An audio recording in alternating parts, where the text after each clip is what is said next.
Hello guys, welcome back to my channel Edutainment and मैं हूं स्मिता सिंह, आपके educator for code 55 human resource management and labour welfare. And we are going to study unit 7 labour legislation. So labour legislation से हमने काफ़ी सारे topics कर लिए हैं, वो सारे ही टॉपिक्स जो कि बहुत ही इंपॉर्टेंट है एग्जाम पर्सपेक्टिव से। आप उन सेशंस को, उन टॉपिक्स को देख सकते हैं मेरे चैनल एडुटेनमेंट पे। अगर आप फर्स्ट टाइम देख रहे हैं मेरे वीडियो को तो आप सर्च करेंगे यूट्यूब पे स्मिता सिंह एडुटेनमेंट, तो आपको इजिली वो सारे videos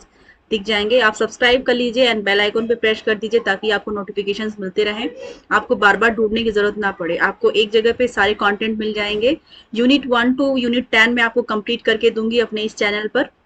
without any charges, and along with the theory part I'll take up the session for MCQs and PYQs as well. So MCQs and PYQs के हमने काफ़ी सारे टॉपिक्स काफ़ी सारे सेशंस हमने किए हुए हैं। अगर आप फर्स्ट टाइम यूज़र हैं तो आप देख सकते हैं उन सेशंस को भी, जो कि बहुत ही इंपॉर्टेंट क्वेश्चंस मैं लेकर के आई थी। और वो क्वेश्चंस हमेशा क्वेश्चन लाइक वो क्वेश्चन वो हैं जो कि रिपीटेड क्वेश्चन है, और उनके बेसिस पे नए क्वेश्चंस के फॉर्मेशन किस तरह से होते हैं और अपकमिंग एग्जाम में किस तरह से पूछे जा सकते हैं, उन चीज़ों को भी मैंने डिस्कस किया है उन सेशंस में। तो आप उन सेशन को जरूर देखें क्योंकि वो आपके लिए बहुत ही हेल्प करेंगे एग्जाम के लिए आपके। और आपके पास ज़्यादा टाइम नहीं है कि आप मतलब इधर उधर जाके देखें चीज़ों को और एक्सप्लोर करें, क्योंकि एक्सप्लोरेशन का टाइम जा चुका है। अब टाइम है आपका सिर्फ फोकस्ड होकर के स्टडी करने का, और फोकस्ड रह करके ही चीज़ों को आप लाइक जो आपका जितना आपने पढ़ा है अब तक उनको आप रिवीजन करिए। अलॉन्ग विद द रिवीजन आप जो चीज़ें आपकी छूट गई हैं उनको भी कवर अप करिए, देखते रहिए। क्योंकि अभी जैसा कि मैं अपने प्लेटफॉर्म पे मैं यूनिट 7 पढ़ा रही हूँ, यूनिट 7 आई थिंक 2-3 सेशंस के बाद आपका ये यूनिट 7 भी खत्म हो जाएगा। तो यूनिट 8, 9, 10 मैं जल्दी से खत्म कराऊंगी। वो सारे टॉपिक्स जो करवाऊंगी जो कि एग्जाम पर्सपेक्टिव से इंपॉर्टेंट है, जो जो लगेगा कि नहीं ज़्यादा इंपॉर्टेंट है या फिर बिल्कुल एग्जाम में उससे क्वेश्चन पूछे नहीं जाते, तो उन पे मैं आपका टाइम बर्बाद नहीं करूंगी क्योंकि हमारे पास अब टाइम कम है। राइट। सो मैं आपको स्लाइड पर लेकर के जा रही हूँ जहां से हमें आज का सेशन स्टार्ट करना है। फैक्ट्रीज एक्ट 1948 हमने पढ़ा था लास्ट सेशन में। वर्कर सेक्शन आई की भी बात की थी हमने, एल की बात की थी, सॉरी। फैक्ट्रीज सेक्शन एम, जहां पर 10 या 10 से ज्यादा इंप्लॉयज होते हैं या फिर 20 से ज्यादा इंप्लॉयज होते हैं, इनको फैक्ट्री कहा जाता है। तो 20 या 20 से ज्यादा इंप्लॉयज किस केस में होने चाहिए फैक्ट्रीज एक्ट के अंदर, जबकि उसको फैक्ट्री कहा जाए। या 10 से ज्यादा इंप्लॉयज कब होने चाहिए, तो वहां पर है with the aid of the power, without the aid of the power. With the aid of the power जहां पे लग जाएगा वहां पर 10 या 10 से ज्यादा लोग काम करेंगे तो वो फैक्ट्री कहलाएगी। जहां पर without aid of the power जहां पे लग जाएगा वहां पर 20 से ज्यादा लोग काम करने चाहिए, वो उस ऑर्गेनाइजेशन को फैक्ट्री बोल सकते हैं। राइट, उस एस्टेब्लिशमेंट को फैक्ट्री बोल सकते हैं। तो आप एक बार फिर से इन सेशंस को देख लीजिएगा जो भी मैंने आपको पढ़ाया, ताकि आपको एक नॉर्मल अंडरस्टैंडिंग हो जाए कि एग्जैक्टली क्या पढ़ाया था मैंने और इसका मतलब क्या है। क्योंकि ये क्वेश्चन पूछा जाता है, इन क्वेश्चन पे फैक्ट्रीज एक्ट पे क्वेश्चन पूछा जाता है और रिपीटेड क्वेश्चन पूछा जाता है। और जो आपको मैंने पढ़ाया फैक्ट्रीज वर्कर्स की डेफिनेशन पढ़ाई आपको। फैक्ट्री सेक्शन 2 M की बात की जहाँ पे ऑक्यूपायर की बात होती है, कौन ऑक्यूपायर, ऑक्यूपायर कहते किसको है, वो ऑक्यूपायर कौन होता है, तो उनकी डेफिनेशन को भी हमने देखा था लास्ट सेशन में। Relay and shift section, relay and shift की बात की थी सेक्शन 2R के अंदर हमने। Approval, licence and registration of factories, ये टॉपिक हमारा आज का पहला टॉपिक होगा, इसको हम देखेंगे इस सेशन में। So let's start with the first topic of this session, approval, licensing and registration of factories। देखेंगे सेक्शन 6 के अंदर ये बोला गया है, section 6 of factories act and rules made there under require previous permissions of the state government or chief inspector for using a site for factory in writing। The provisions are as under। क्या है वो provisions? The state government में make rules, state government है rules बना सकती है किसको लेकर के, approval, licensing and registration of the factories को लेकर के। उसके अंदर 1 देखेंगे, 1 के अंदर ए देखेंगे, requiring for the purpose of this act the submission of plans of any class और description of factories to the chief inspector और द स्टेट गवर्नमेंट। सो क्या कह रहे हैं, requiring for the purpose of this act, मतलब इस act को इस एक्ट को बनाने के लिए क्या चीज, किन चीजों की रिक्वायरमेंट होती है। The submission of the plan of any class और description of factories to the chief inspector of the state government. जब भी कोई प्लान बनाते हैं कि हम मतलब कोई फैक्ट्री स्टैब्लिश करने जा रहे हैं, कोई फैक्ट्री डालने जा रहे हैं, तो सबसे जो पहली रिक्वायरमेंट होती है वो क्या होती है। सबसे पहले आप अपने प्लान को सबमिट करेंगे किसको, chief inspector of chief inspector of the factory या फिर स्टेट गवर्नमेंट को आप सबमिट करेंगे वो रिपोर्ट। एक तरह से वो एक तरह से रिपोर्ट होती है, एक तरह से वो प्लान होता है कि आप किस तरह से इसको एग्जीक्यूट करेंगे, क्या आपका प्रोसेस रहेगा, राइट। सारी चीजों का लेखा जोखा होगा। वो रिपोर्ट आप सबमिट करेंगे chief inspector of the factory या फिर आप सबमिट करेंगे स्टेट गवर्नमेंट को। डबल ए क्या कह रहा है, ये ए बोल रहा है, डबल ए के अंदर देखेंगे requiring the previous permission in writing of the state government. उसके बाद क्या होगा, जब आप रिपोर्ट अपना प्लान सबमिट अगर आप कर देते हैं chief inspector of the factory या फिर स्टेट गवर्नमेंट को, तो उसके बाद का प्रोसेस क्या होता है। उसके बाद का प्रोसेस देखेंगे that requiring the previous permission in writing of the state government or the chief inspector the site on which the factory is to be situated and for the construction or extension of any factory of class or description of factories. So उसके approval के लिए क्या आपको चाहिए होगा, जब आपने अपनी रिपोर्ट सबमिट कर दी, अपना प्लान सबमिट कर दिया to the factories chief inspector of the factory या फिर स्टेट गवर्नमेंट को, उसके बाद रिटन में आपको अप्रूवल लेना पड़ेगा। मतलब रिटन में एक परमिशन मिलती है कि आप ये अपने स्टैब्लिश कर सकते हैं अपने ऑर्गेनाइजेशन को। तो उन चीजों का लेखा जोखा रिटन में होना चाहिए, जो कि वो अप्रूवल के फॉर्म में होगा आपके लिए। Just a second. सो क्या कह रहे हैं यहाँ पर, दैट कि कभी भी जैसे आपने ए में देखा कि क्या रिक्वायरमेंट होती है, जब भी कोई फैक्ट्री स्टैब्लिश होने जा रही है, फैमिली का स्टैब्लिशमेंट होने जा रहा है, तो वहाँ पर एक प्लान, जब अपने प्लान को जो फैक्ट्री का ओनर होगा, ऑक्युपायर होगा, वो फैक्ट्री के प्लान को सबमिट करेगा किसके पास, factory chief inspector of the factory. जो चीफ इंस्पेक्टर होगा फैक्ट्री का,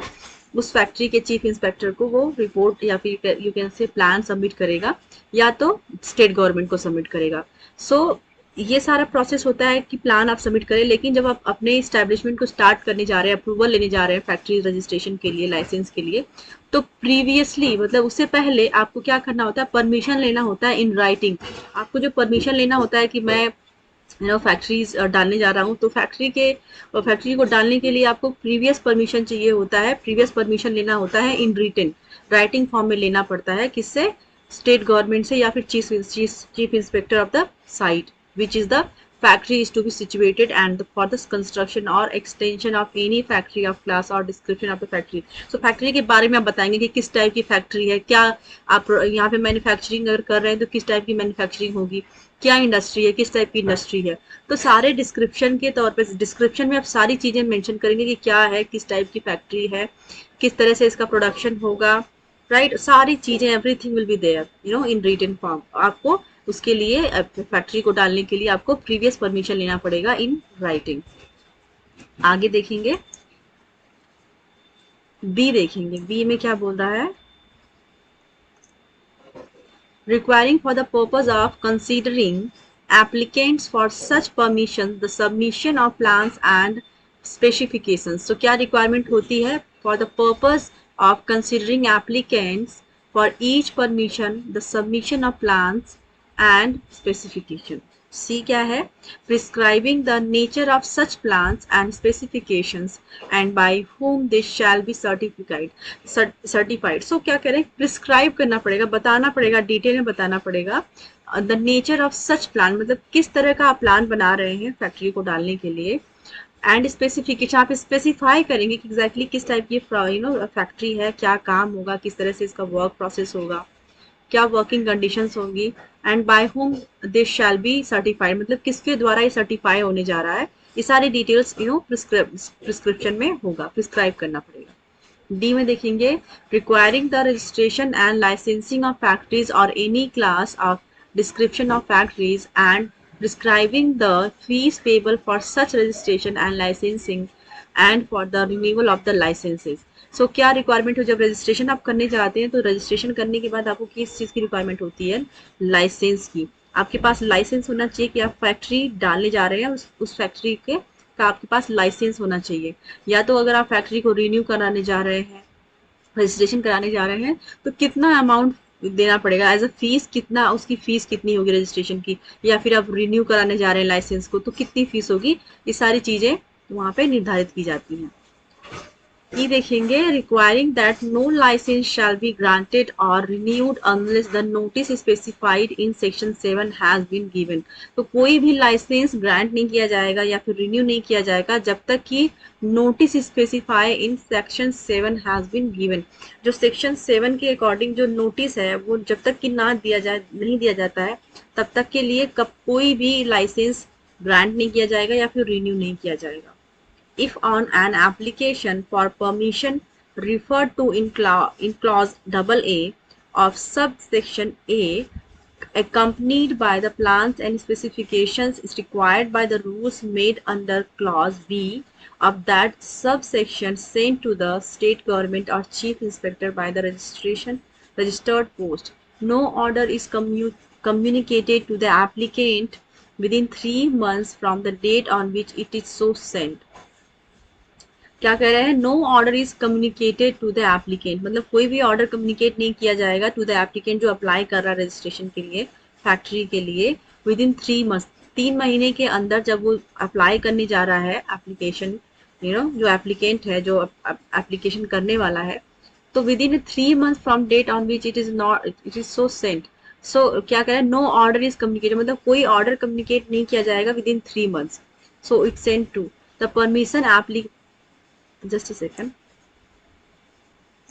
The permission applied for in the said application shall be deemed to have been granted. So क्या कह रहे हैं, जो परमिशन होगा, permission applied for in the field said application shall be deemed to have been granted, मतलब 3 महीने के अंदर वो जो एप्लीकेशन है वो ग्रांट कर दी जाएगी और वो अप्लाई हो जाएगा कि इसको, इस पर्सन को as a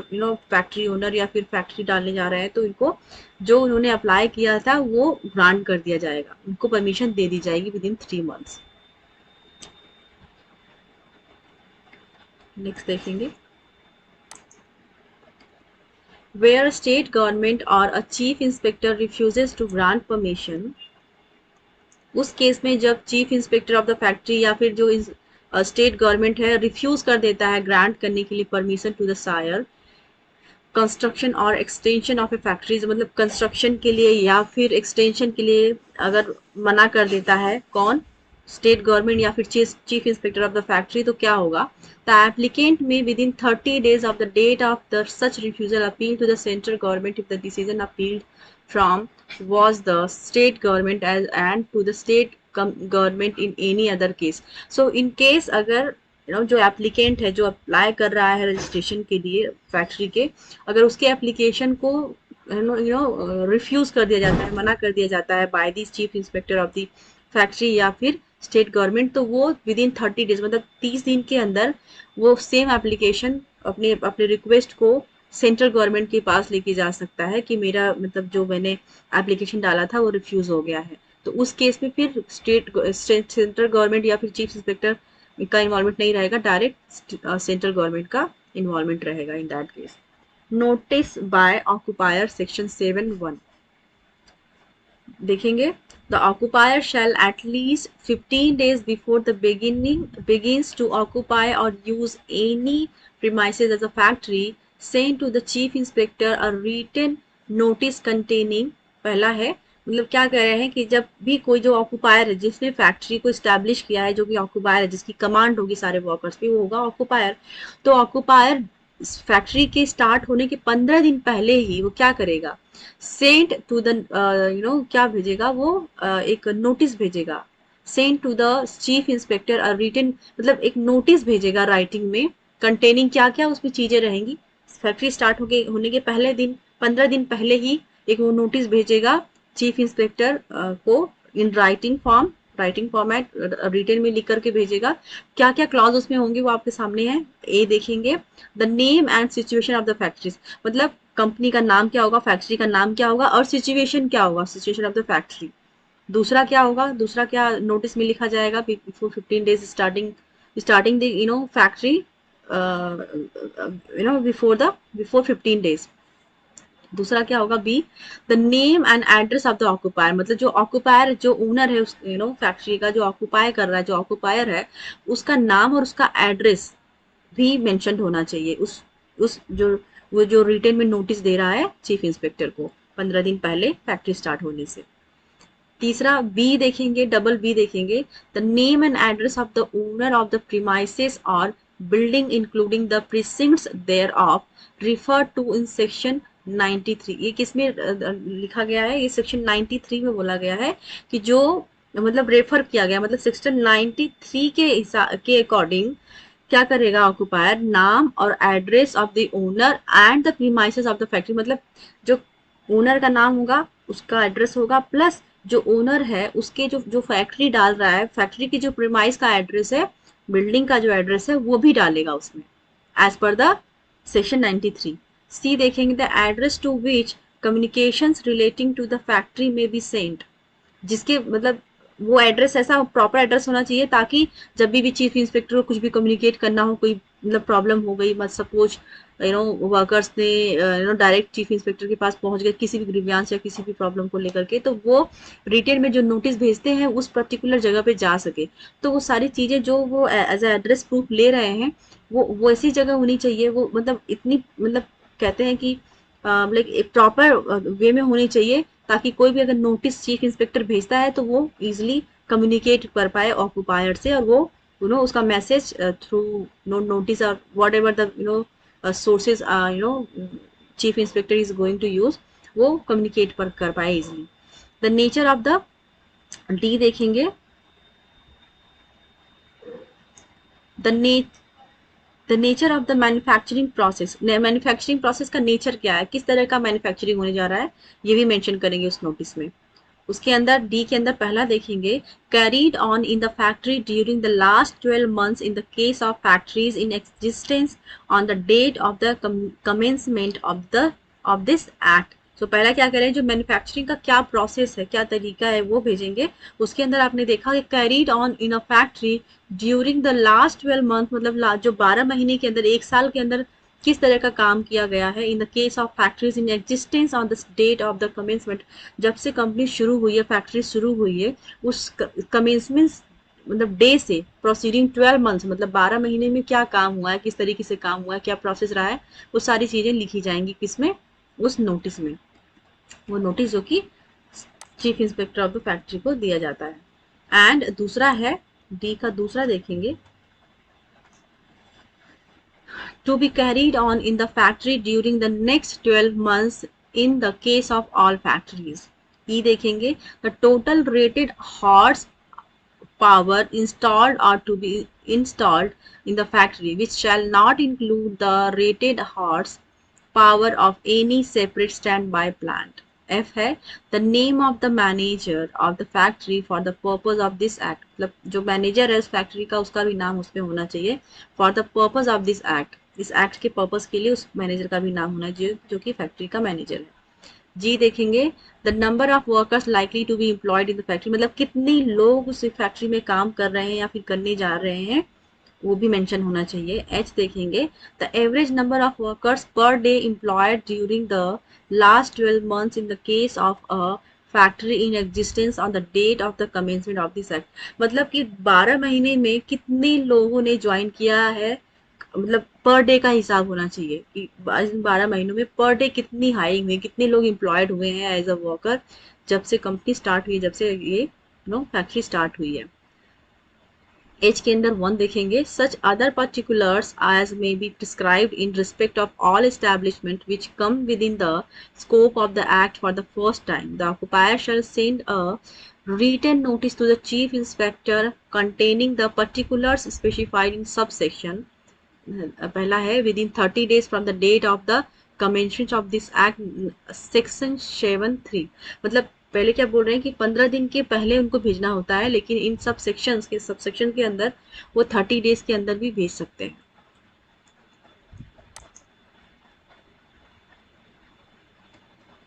Before a factory engaged in a manufacturing process which is ordinarily carried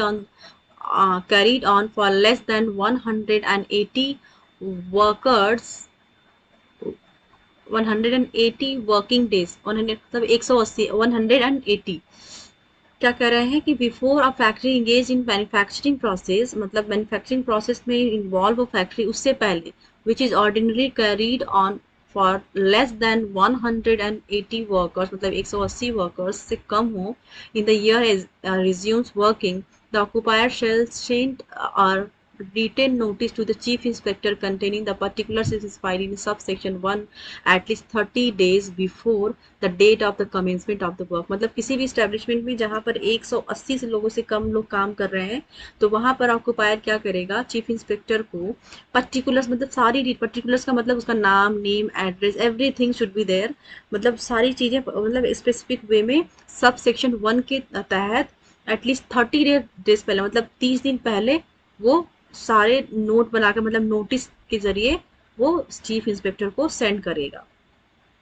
Whenever a new manager is appointed, the occupier shall send to the inspector to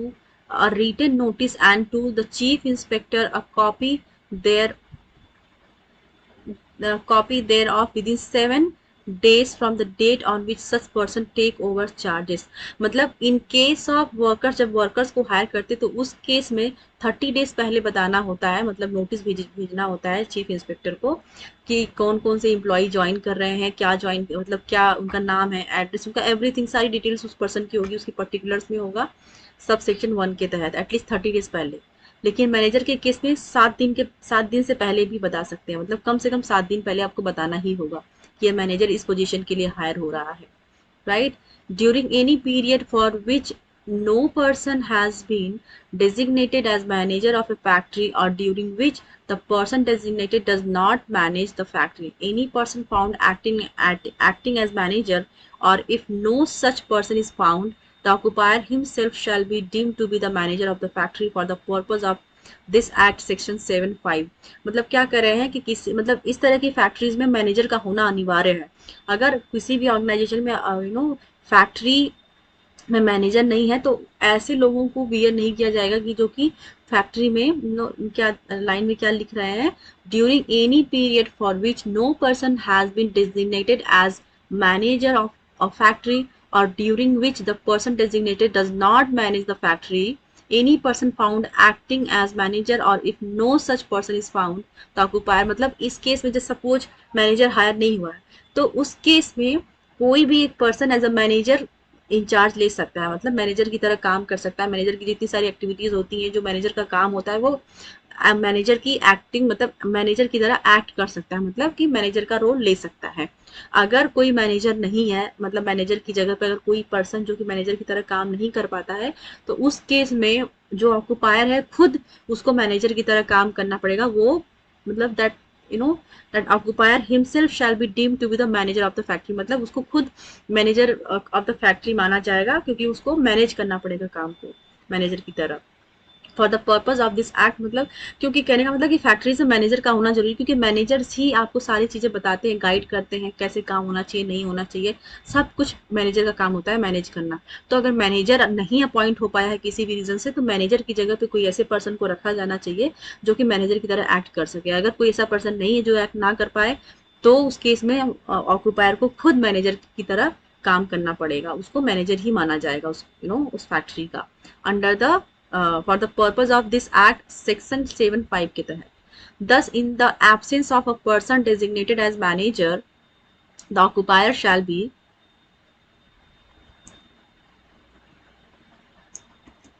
deemed to be the manager. Inspector section 8.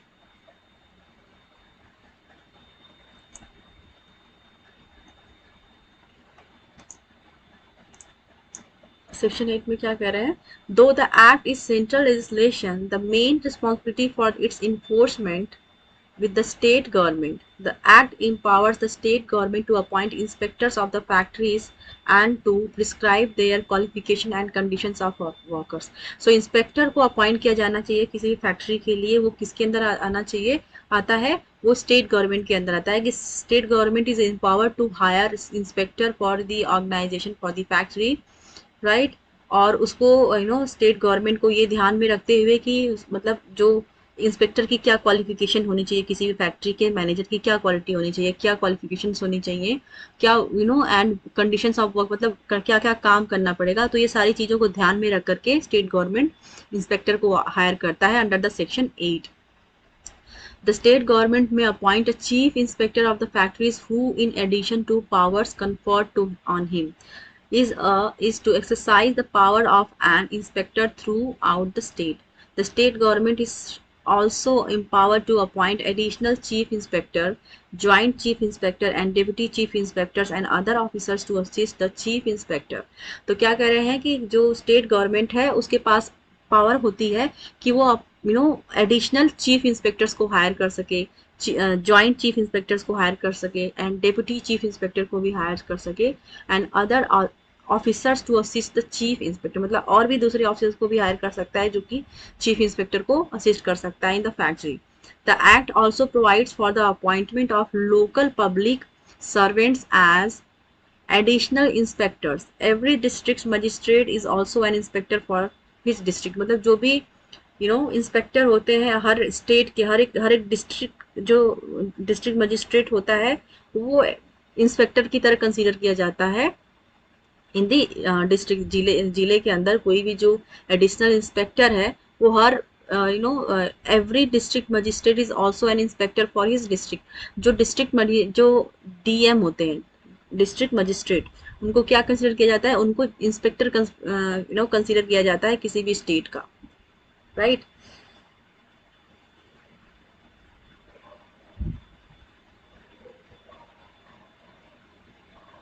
Certifying surgeon के अंदर देखिए, certifying surgeon आता है section 10 के अंदर। So most importantly certifying surgeon का क्या काम होता है, ऑब्वियसली बात है वो सर्टिफाई करेगा, राइट, सर्टिफिकेशन प्रोवाइड करेगा फैक्ट्रीज को। और वो सेक्शन किसके अंदर आता है, सेक्शन 10 के अंदर आता है। ये चीज़ आपको याद होनी चाहिए, इंस्पेक्टर का क्या काम होता है और इंस्पेक्टर किस सेक्शन के अंदर आता है, ये बात आपको याद होनी चाहिए mainly. The state government may also appoint qualified medical practitioners as certifying surgeon. So क्या है, सर्टिफाइड स्टेट गवर्नमेंट के अंदर पावर है कि वो क्वालिफाइड मेडिकल प्रैक्टिशनर को, जो कि प्रैक्टिशनर है मतलब अभी वो ग्रूम्ड नहीं हुआ है अभी, मतलब मतलब इधर के पहले प्रैक्टिकल किसी की प्रैक्टिस होती है तो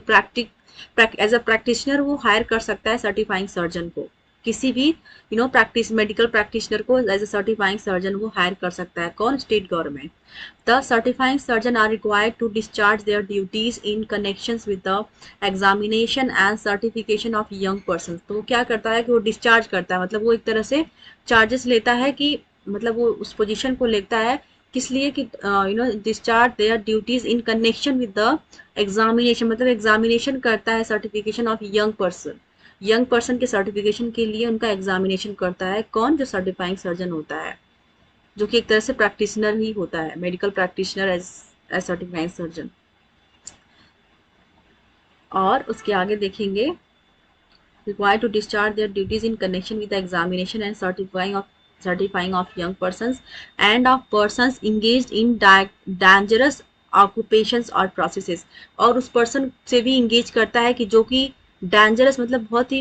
भयानक एक तरह से कह सकते हैं, डेंजरस ऑक्यूपेशंस और प्रोसेसेस में इन्वॉल्व होते हैं, उनसे भी वो इंगेज करता है, कौन, सर्टिफाइंग सर्जन। और सर्टिफाइंग सर्जन को कौन अपॉइंट करता है, स्टेट गवर्नमेंट। और स्टेट गवर्नमेंट मेडिकल प्रैक्टिशनर को as a certifying surgeon appoint कर सकता है। They may also exercise medical supervision in factory. क्या करते हैं कि वो फैक्ट्री के अंदर जो सर्टिफाइंग सर्जन होते हैं, जो कि मेडिकल प्रैक्टिशनर होते हैं, वो एक्सरसाइज करते हैं medical supervision in a factory, मतलब मेडिकली लोगों की हेल्प करते हैं, मेडिकल सुपरविजन देते हैं, सुपरवाइज करते हैं कि क्या चीज़ कैसे करनी चाहिए, हेल्थ के लिए क्या सही है, क्या मेडिसिन लेनी चाहिए, सपोज कोई इंजरी हो गई, कोई बीमार हो गया, तो इन केसेस में वो सुपरवाइज करता है, कौन, सर्टिफाइंग सर्जन, जो कि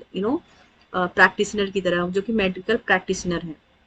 where cases of illness have occurred due to manufacturing process or other conditions of work। जहाँ पर मतलब मैन्युफैक्चरिंग की जब कंपनी है, जब फैक्ट्रीज में ऑब्वियस सी बात है उनका काम इतना हार्ड होता है कि वहाँ पे इलनेस की नॉर्मल सी बात है कि कोई बीमार हो सकता है, अदर इश्यूज हो सकते हैं मेडिकल से लेकर के, तो वहाँ पर वो जो मेडिकल प्रैक्टिशनर होते हैं, जो कि सर्टिफाइंग सर्जन के रूप में अपॉइंट किए गए हैं, वो सुपरवाइज करते हैं, हेल्प करते हैं वर्कर्स के कंडीशंस को वर्कर्स की वर्किंग कंडीशन को ठीक करने में या फिर उनके हेल्थ को ठीक करने में, और where such cases have been suspected or where there is a likelihood of injury to health owing to adoption of new manufacturing process or use of a new substances। मतलब जो नए सब्सटेंस, मतलब कोई नया तत्व आ गया है या कोई नई चीज यूज कर रही है फैक्ट्री, जिसकी वजह से कि एम्प्लॉयज को, वर्कर्स को प्रॉब्लम होने लगी, एलर्जी हो गई सपोज किसी तरह की, तो उन चीजों में कौन हेल्प करता है? सर्टिफाइंग सर्जन, जो कि मेडिकल प्रैक्टिशनर है, जिसको कि चीफ स्टेट गवर्नमेंट ने अपॉइंट किया है फैक्ट्री के अंदर। तो वो एक तरह से सुपरविजन का भी काम करते हैं, मेडिकल मेडिकल असिस्टेंस भी प्रोवाइड करते हैं, जो कि सर्टिफाइंग सर्जन के नाम से जाने जाते हैं।